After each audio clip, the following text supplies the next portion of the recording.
The defense of the Pokrovsk Manorat agglomeration continues. There is no encirclement of Ukrainian armed forces units.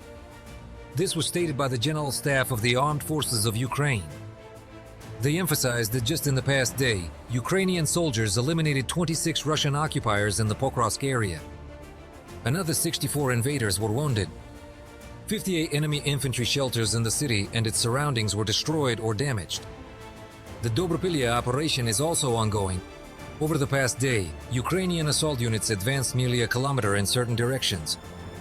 Measures are being taken to block the enemy, who is trying to infiltrate and amass forces in Pokrovsk. Active resistance is underway against attempts by groups of Russian infantry to gain a foothold in Pokrovsk. Ukrainian defense forces are conducting strike and search operations. In particular, assault units of the 425th Separate Assault Regiment have been deployed, along with operators from unmanned systems forces, special operations groups from the National Guard and the main intelligence directorate of the Ukrainian Ministry of Defense, as well as reinforced military units holding the city's defense.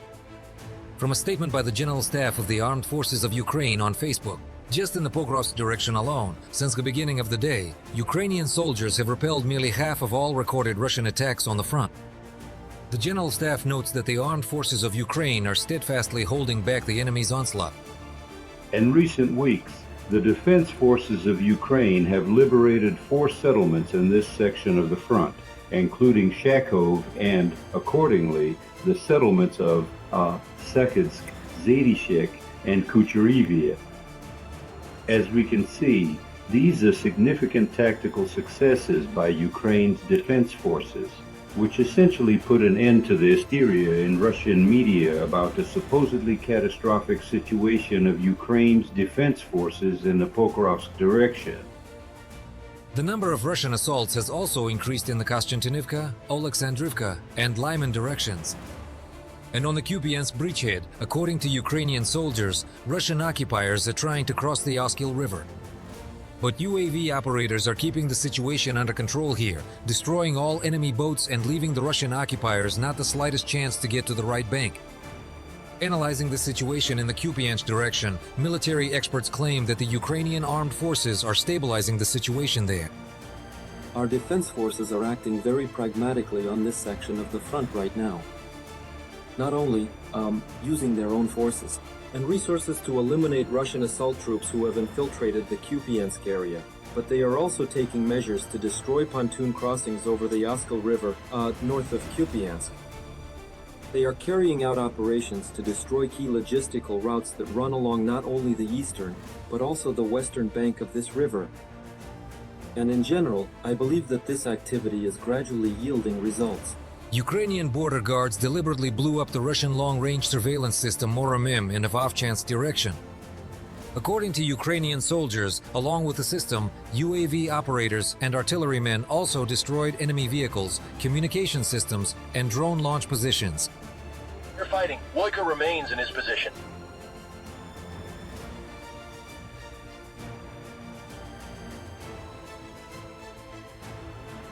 According to the General Staff of the Armed Forces, total Russian combat losses since the start of the full-scale war have now surpassed 1,147,000 soldiers.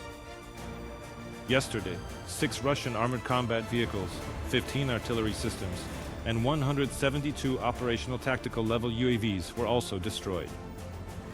And 84 units of automotive equipment. And there were 276 clashes on the front lines over the past day. According to the General Staff of the Armed Forces of Ukraine, the hottest spot is the Pokrovsk direction. There alone, Russian troops attempted 100 assaults on the positions of the defense forces. On the Alexandrovsk front, Ukrainian defenders repelled 31 attacks. In the Konstantinovsk direction, 35. In the area of Kupiansk, Kharkiv region, Kremlin occupation forces launched 7 assaults. In the southern Slobozansky direction, particularly in the area of Vovchansk, Ukrainian defense forces stopped 14 offensives. soldiers of the 425th Separate Assault Regiment of SKI cleared the city council building in Pokrovsk, Donetsk region, of Russian invaders and returned the Ukrainian flag to it. The soldiers said that the combat operation was divided into several stages. First, they established a logistics route, and then 2 assault brigades completed the combat mission. Ukrainian defenders refuted all Russian propaganda claims about the city being taken and emphasized that Pokrovsk remains under the control of the armed forces of Ukraine. Recently, the enemy has been spreading information that Pokrovsk is completely under their control, as well as claims that at the city council in the settlement of Pokrovsk, they raised their rag, let's put it that way, their flag. But this information we have refuted. Pavel, good morning to you, and glory to Ukraine. I hope you are having a wonderful start to your day. Wishing you strength and courage as always, and once again, glory to Ukraine. Greetings. Glory to the heroes. Good morning. Based on these latest reports, it seems that fighting is still ongoing inside Pokrovsk. To say that there is some specific situation there right now and that we can draw any conclusions, I think it's probably still too early. Pavel, how would you assess what is happening there now and the prospects? The situation in the entire Pokrovsk Murmur agglomeration is indeed complicated. And probably to the north of Pokrovsk as well. We need to take into account this Dobropillia salient. It's very complex and ambiguous. And that's understandable because on both our side and the enemy's, most of the forces involved in the entire battle in eastern Ukraine are concentrated there. The concentration of forces is enormous. Drones are used on average 5 times more here than along the rest of the front line, meaning compared to other hot spots. You can imagine the intensity of the fighting. Russia isn't sending assault groups into the city, and this has required our command to also deploy special forces units. The combat tactics being used are exactly those imposed by the Russians, which involve fighting with small, but tightly coordinated and interconnected units. The outcome largely depends on who is better informed and aware of the situation on the battlefield. But it's important to understand that Pokrovsk, the Pokrovsk-Smyrnolozivska agglomeration, is now also a political objective for Putin. And the survival of Gerasimov, who has already promised Putin both the capture and the encirclement of Pokrovsk. None of that has happened, so the Chief of the General Staff and the Minister of Defense will throw all possible forces at Pokrovsk. But at the same time, they're trying to stretch our defenses, deprive us of reserves, operational reserves that could turn the situation around in this sector of the front, in this key area. Pavel, tell us, in your opinion, what does your analysis show and what is the possible development of the situation around Kupiansk? Just 2 days ago, the president spoke about this and said that the operation to clear the settlement of those representatives of the Russian Federation's army who managed to break through into it is ongoing and must continue. In terms of battle tactics, the situation is very similar to what's happening in the Pokrovsk direction. On the Kupiansk section of the front, well, obviously, this is a new trend, and we'll have to adapt to it and find new tactical approaches. Our command is finding them. If in the Pokrovsk direction the enemy has a manpower advantage by several orders of magnitude, then in the Kupiansk direction the situation is somewhat easier. Naturally, we're talking about encirclement.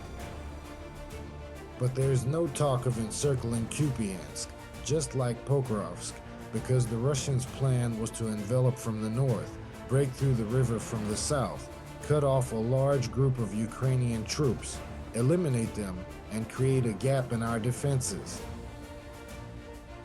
That's what they wanted, but they didn't succeed, so the assault continues. with infiltration in this way. From the north into the city, but Ukraine's defense forces are acting actively, both in Kupiansk itself and to its north. To say that, right now we'll drive the Russians out of the city, that's obviously way too optimistic. Take Ovchansk, for example. By the way, today, yesterday, and the day before were very intense days there. There, even though the dam was blown up, which you'd think should have made things easier, cut up and disrupt the enemy's logistics, and help liberate the city. But it's much harder to drive out an enemy that's already managed to dig in than to prevent them from doing so in the first place. Pavel, let's clarify a bit for our viewers about this dam. Why am I bringing this up? We've seen a lot of hysterical statements, even accusations, coming from the occupiers. We're talking, as I understand it, about the dam at the Belgorod Reservoir, which is located on the Stary Oskol River. Basically, the main idea there was to raise the water level of the river. This made things easier for Ukraine's defense forces. As for the civilian population, as I understand it, the scale wasn't such that it posed any real threat. Let's explain this point about the dam as well. Well, first of all, this isn't the Kakhovka Reservoir, it's not the Kakhovka Dam. Moreover, Ukraine's defense forces struck one of the sluices in order to cause a controlled flooding. The idea boils down to this. Basically, instead of relying on rain to flood the roads and complicate the enemy's logistics. Overall, this worked because there was a buildup of forces there and more active operations were expected. Russia was expected to launch an offensive operation. Well, basically, judging by the intensity of the fighting in that area, that's how it is. Yesterday, today, yesterday, the day before yesterday, just look, it's obvious. These preemptive actions were both forced and necessary. On the other hand, you also have to understand that it's harder to defend in these muddy conditions, but attacking isn't really an option either. So, it's a way to drag out the confrontation over time and make things easier for our forces here and now. Pavel, tell us, how do you assess this? And what are the objectives, if we're talking about the strategic plans and their implementation by the armed forces of Ukraine? The recent long-range strikes that have targeted energy infrastructure are timed not only to supporting the defense industry, but also to a specific region of the Russian Federation. Most recently, we saw the Kostroma GRES, and before that, there was the energy infrastructure in the Vladimir region, in the city of Orel. We saw certain explosions. So, Pavel, what is all this supposed to lead to? Obviously, with, let's say, fairly frequent actions aimed at cutting off power to various facilities in the Russian Federation. I might be wrong, but from my point of view, as we've already discussed, the Ukrainian armed forces have two main objectives with these strikes deep into Russian territory. The first is to destroy their military-industrial complex, to weaken the Russian army, its logistics, and its rear support. The second is our so-called kinetic or combat sanctions against the Russian. Well, fleet and oil transfer infrastructure, which are meant to weaken the flow of those bloody petrodollars that fund the Russian army. Now, the strikes on the energy sector last night, by the way, were also quite significant. That's a slightly different story. That story is about how this is an adequate response to Russian strikes, to Russia's attempts to plunge Ukraine into a blackout. The president of Ukraine, Zelensky, warned Putin that this is not 2022, so don't even try.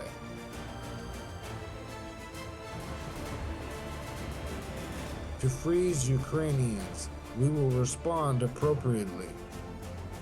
And a strategy of deterrence only works when words are backed up by actions.